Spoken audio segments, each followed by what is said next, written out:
Bonjour, je suis avec vous comme promis. Je vous ai parlé hier, en ce vendredi saint, je vous ai parlé de la souffrance de ce qu'elle m'a appris. C'était vendredi saint. De quoi je veux vous parler aujourd'hui? C'est sûr que samedi saint, c'est la journée de l'entre-deux. Donc, aujourd'hui, je vais vous parler de nos samedis saints. C'est quoi les samedis saints? Les samedis saints, moi, quand j'étais enfant, j'ai grandi dans un contexte religieux, puis on parlait beaucoup du vendredi saint, de la souffrance, on parlait beaucoup de Pâques, de la résurrection, mais le samedi saint, c'est une journée qui passe inaperçue. C'est une journée où c'était consacré à la Vierge, parce qu'elle avait perdu son fils. Et donc, c'est une journée, oui, sous l'égide du féminin, mais c'est aussi une journée de vide. Et j'ai mis beaucoup de temps à réfléchir à ce vide qui est nécessaire et ce vide qu'on rencontre tous dans nos vies. Et aujourd'hui, c'est là-dessus que je veux mettre l'emphase. À quoi servent ces vides-là? Qu'est-ce qu'ils veulent nous dire? Quand on regarde la nature, parce que la nature, c'est notre premier maître, tout ce qui va émerger a une période de latence, il y a une période de silence, il y a une période d'isolement. On sort tout juste, au printemps, de l'hiver, et c'est encore très fragile, l'émergence. On sent qu'on est encore en latence. On regarde la graine qui est en terre, elle a une période de latence. On regarde la chenille qui est en déstructuration de ce qu'elle était pour devenir un papillon. Elle est en latence.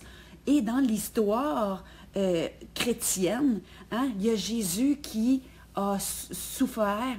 Et là, il est dans une tombe, il est dans un silence, il est dans l'obscurité, il est seul avec ses souffrances. Et c'est de ça dont je veux vous parler dans un premier temps. Et ensuite, qu'est-ce qui est de notre responsabilité? Qu'est-ce qu'on peut faire? C'est quoi l'habileté qu'on a de répondre de ces périodes-là et d'émerger vers la lumière qu'on va célébrer demain dans la fête de Pâques? Le vide, là, moi, ce que je trouve, c'est qu'il n'y a pas de place dans la société pour le vide et le silence. On est dans un espace bruyant avec les réseaux sociaux qui sont toujours en train de nous solliciter. Ceux qui, comme moi, ont fait un métier comme je le fais, mais les réseaux sociaux deviennent omniprésents et il y a de la compétition et c'est qui va avoir le plus de likes et le plus de vues. Et là, on sent qu'on est obligé d'en faire plus pour rejoindre nos clients et ça devient une demande incessante. Moi, j'ai grandi dans un environnement complètement silencieux, voire monastique. Un environnement où il n'y avait pas de télé, il n'y avait pas de radio, il n'y avait pas de musique. Et quand je me suis évadée du lieu de captivité de mon enfance, j'ai atterri dans un monde bruyant qui m'a laissé sous le choc. Je vais vous le dire carrément. La première fois que j'ai regardé la télé, les yeux me coulaient tellement que la sollicitation lumineuse d'un écran cathodique, et c'était pas dans le temps ce qu'on a aujourd'hui, c'était incessant le bruit. Je me souviens de regarder les gens laver leur voiture dehors l'été et avec la grosse musique à fond et de me demander mais qu'est-ce que c'est ça? Et le bruit incessant, c'était quelque chose qui je ne comprenais pas. Et c'est sûr, je m'y suis fait. Par contre, je suis restée avec un grand besoin de silence. Et quand les gens me demandent, mais tu prends ton inspiration où? Dans le silence, dans la nature. Et je peux vous dire que quand je passe beaucoup de temps devant l'ordinateur à cause de mon travail, devant les réseaux sociaux à cause de la sollicitation, mon inspiration est en baisse. L'inspiration se prend par l'inspiration de l'air pur. On va se dire les vraies choses. L'inspiration se prend dans le silence de nos profondeurs, dans le contact avec soi-même. Il y a quelqu'un qui travaille dans le domaine de la croissance qui m'a dit récemment, « Tu sais, Myriam, la solitude, les êtres humains, on n'est pas fait pour ça et on se développe en relation. » C'est vrai, il a raison, il a 100% raison. Par contre, comment est-ce qu'on peut conjuguer un « nous » s'il n'y a pas un « je » qui est consolidé au point de départ? La plupart des êtres se matchent, sont en relation avec d'autres et cherchent qui ils sont au travers des yeux des autres. C'est ce qu'on fait beaucoup en relation. On se cherche via nos rôles, via ce qu'on est devenu, via les masques qu'on s'est mis, via les titres qu'on s'est donnés. On se cherche via le regard et le tumulte. Mais il faut qu'il y ait un je solide avant qu'il y ait un nous. C'est la grosse logique. Et la plupart des êtres devraient avoir un temps seul avec eux-mêmes pour savoir qui ils sont, pour revenir à leur senti, pour développer le senti qui est quelque chose qui prend naissance dans le silence de nos profondeurs. Avez-vous déjà essayé de sculpter si vous êtes un cavalier fou? C'est impossible. Et l'attitude d'écoute intérieure qu'on doit développer, c'est l'attitude d'un médecin, d'un praticien qui met un stéthoscope dans ses oreilles et qui écoute avec une vigilance, une attention complète et intentionnelle, une présence totale. Ça demande du silence, ça demande du ralentissement, ça demande de tomber dans le vide. Et vous savez, on parlait hier de la souffrance, mais la souffrance, comme le chagrin, comme la peine, c'est des états intérieurs qui nous demandent de processer. Si vous regardez quelqu'un qui est en train de vivre de la peine, on débranche le téléphone, on barre la porte, on ne veut pas voir personne et on se roule en position fétale, la couverte sur la tête par moment. Pourquoi on fait ça? On fait ça pour se couper du monde, pour revenir à soi, pour regarder qu'est-ce qui est en train de nous arriver, c'est quoi le changement, c'est quoi les pertes, c'est quoi qui est en train de se dire à l'intérieur de nous et qui cherche à faire sa place, à trouver la fluidité en soi. Et pourquoi on se coupe de l'extérieur quand on est dans ces processus-là? Parce qu'on a besoin de revenir à soi. Personne d'autre peut processer, peut dire ça je veux plus, ça fait du sens, ça c'est à la hauteur du niveau de conscience d'où je suis parvenu. Comme je dis tout le temps en conférence, les souliers que vous portiez quand vous aviez 3 ans, ils avaient beau être les plus confortables possibles, ils ne vous font plus aujourd'hui. Donc vous devez vous départir de choses qui étaient bien dans votre vie, mais qui aujourd'hui ne font plus parce que vous avez changé, parce que la vie vous amène ailleurs, parce que vous évoluez, qui veut dire vous prenez de l'altitude et vous êtes les mêmes personnes qui suppliez l'univers d'avoir du changement, de grandir, de vous expandre, de devenir le meilleur de vous. Mais ça va vouloir dire qu'il y a des changements qui vont avoir cours sur la trame de votre vie. Et ça va vouloir dire qu'il va y avoir des choses que vous allez devoir délaisser et que vous allez vivre des pertes. Et quand on délaisse et qu'on vit des pertes, on a besoin de retrait pour processer ces périodes-là, pour voir qu'est-ce qui fonctionnait, qui ne fonctionne plus, ce qui marchait, ce qui ne marche plus, ce qui nous faisait et qui ne nous fait plus. Et qu'est-ce que c'est qu'on veut? Comment remettre nos valeurs en place? Comment redonner du sens, un sens nouveau avec nos compréhensions nouvelles? Ça fait partie de la vie, mais les périodes où on doit processer, c'est des espaces de vide nécessaires. Et vous savez, on parle beaucoup d'être en relation, puis on est sur les réseaux sociaux parce qu'on veut se relier, puis il y a des grandes formations qui se donnent, des académies pour savoir comment être plus marketing, puis être plus en lien. Mais y a-t-il des endroits qui nous montrent à être seuls avec nous-mêmes? Arrêtez de prendre ça comme une tare quand on est dans des creux de vagues, d'arrêter de voir ça comme s'il y avait quelque chose qui ne marchait pas avec nous. La petite graine là, dans son petit sac quand elle est sa tablette, là, est au sec, est avec ses amis, est relationnelle, est avec les autres, est bien. Puis quand on la prend et qu'on la met en terre, elle a le sentiment de régresser. Elle a le sentiment, elle tombe dans de la solitude, elle tombe dans de l'humidité, elle tombe dans du wash, elle est dans de la noirceur, elle n'a plus la lumière qu'elle avait, elle a l'impression de reculer. Et pourtant, elle est en plein processus d'émergence, est en plein processus de transformation vers le meilleur d'elle, apporte en elle-même, à ce moment précis, tout son potentiel, apporte en elle-même tout ce qu'elle va avoir besoin pour se déployer, pour percer sa coquille, pour laisser tomber ses résistances, pour briser tous les mécanismes rigides qui ont été mis en place autour de sa petite espace fragile, de son nœud, du cœur de ce qu'elle est. Elle porte en elle tout ça et elle est en train de se transformer. Mais la transformation, ça passe par de la bouette, on va se le dire. Et la bouette, la noirceur, le wash de nos vies, c'est des moments merveilleux de la transformation que vous demandez de toutes vos forces à l'univers. Jésus, là, il s'est enfermé avec lui-même. Pourquoi? Pour réussir à délaisser ses habits de souffrance, pour réussir à laisser ses blessures derrière. Il est resté toute seule avec lui-même, avec ses blessures, puis il était à l'écoute dans le silence et l'obscurité.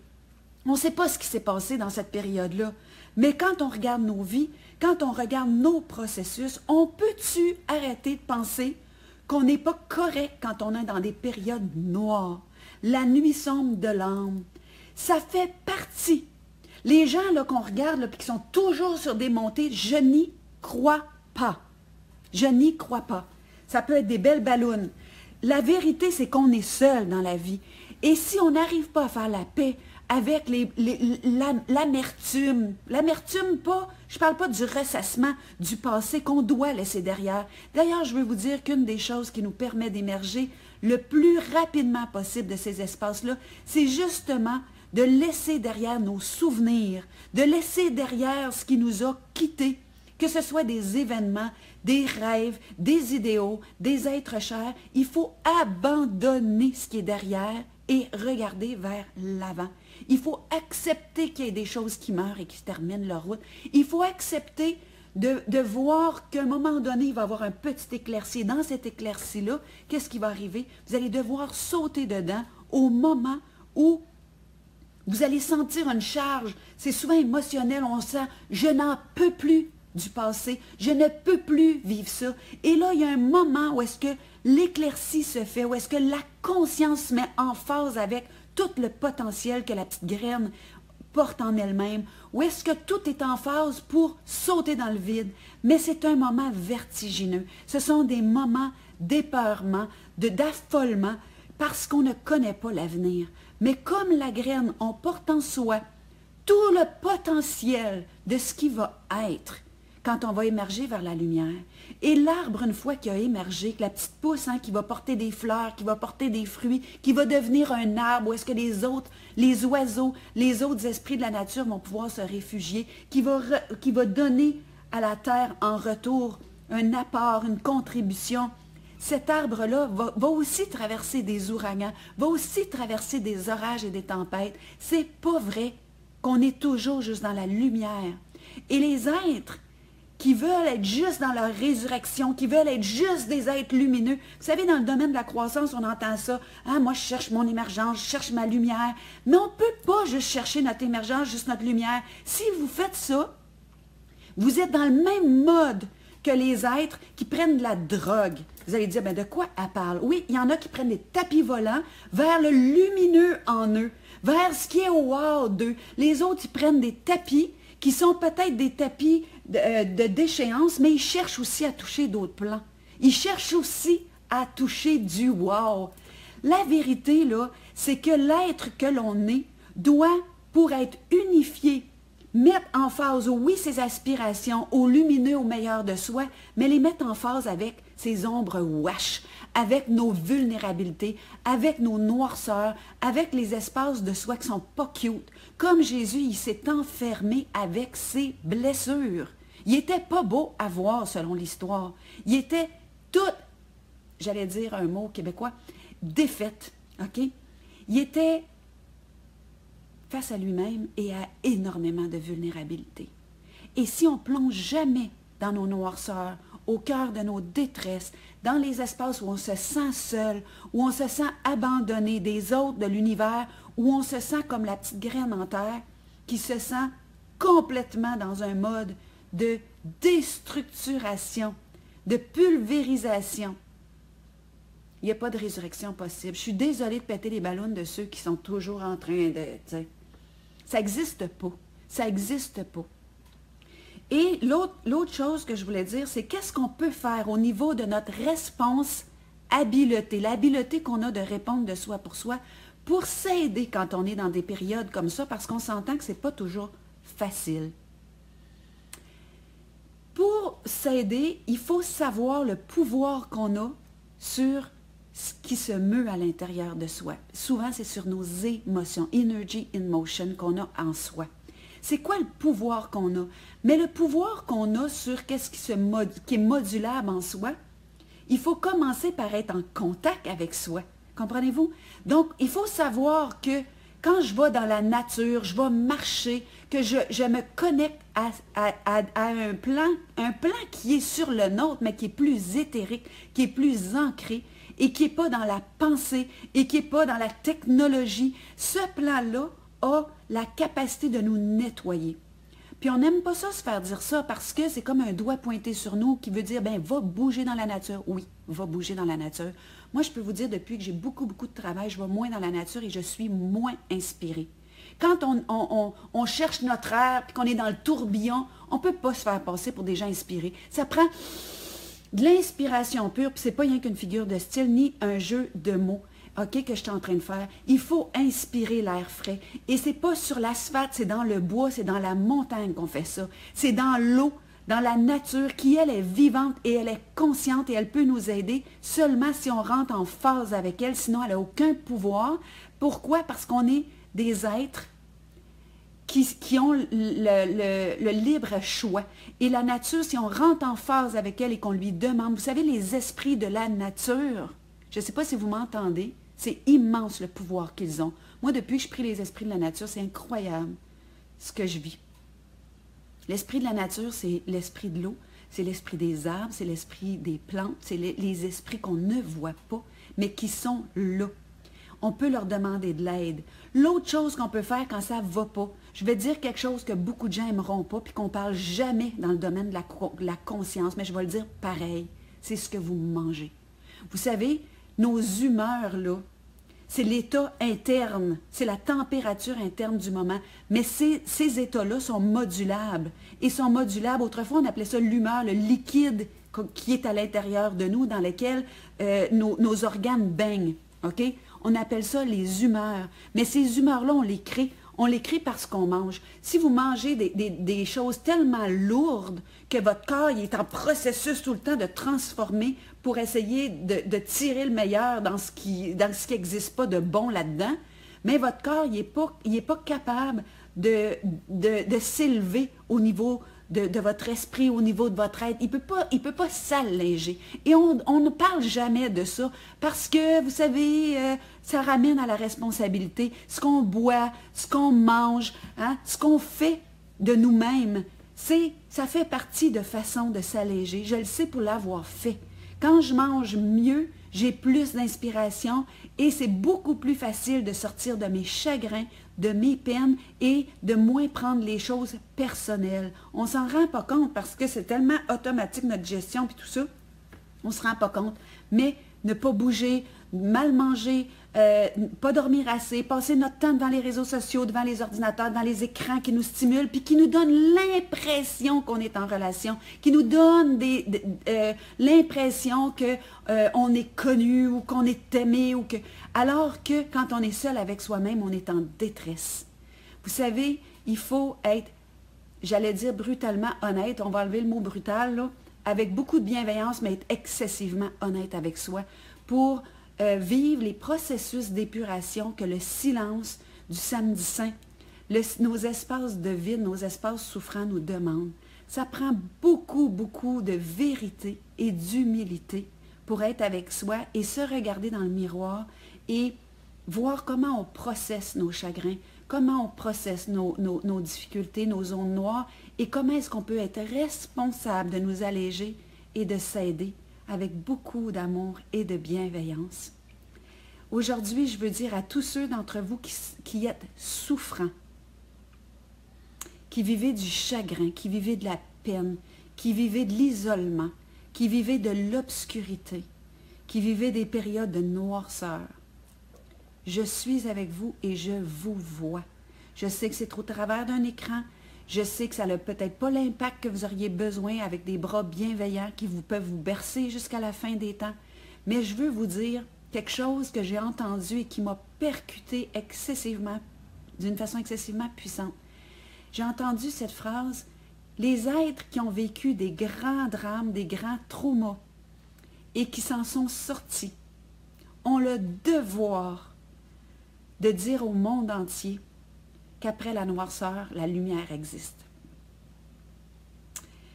Moi, j'ai vécu beaucoup de noirceur dans ma vie. J'en traverse encore à temps régulier. Et la fête de Pâques a toujours été excessivement touchante pour moi. Je vais en parler demain. Je vais être avec vous demain. Mais si je peux vous dire que dans nos nuits noires, l'importance de ces périodes-là sont aussi grandes que dans nos émergences, que dans nos podiums, que dans nos wow, que dans nos moments de splendeur, où est-ce qu'on touche au meilleur de soi, où est-ce qu'on est vertical à l'infini. C'est aussi important, c'est aussi valable. Vous n'êtes pas moins, vous n'êtes pas moins lumineux, vous n'êtes pas moins dans le processus. La graine qui est en terre est autant dans ses processus que l'arbre qui est en expansion et que tout le monde regarde, sur lequel les oiseaux et les animaux viennent se déposer. Vos processus de noirceur, aimez-les, bercez-les, restez avec. Essayez de ne pas y résister. Parce que quand vous y résistez, vous les faites perdurer. Vous vous contractez. Restez avec. Supportez le vide. Parce que votre capacité à supporter le vide, c'est votre capacité d'émergence. Je vous aime. On se donne la main, dans nos noirceurs comme dans nos lumières. Et si ce petit entretien vous a parlé, je vous propose de partager, parce que c'est la façon, pour moi, de rejoindre le plus d'êtres possible, d'aider ceux qui ont de la difficulté dans ces périodes-là. Et je veux vous dire que j'ai écrit un livre merveilleux qui s'appelle « S'accompagner soi-même en pleine conscience ». Et ce livre-là se voulait une façon de savoir comment être avec soi, dans le meilleur, mais aussi dans le pire. Bonne journée, bon samedi saint et à demain.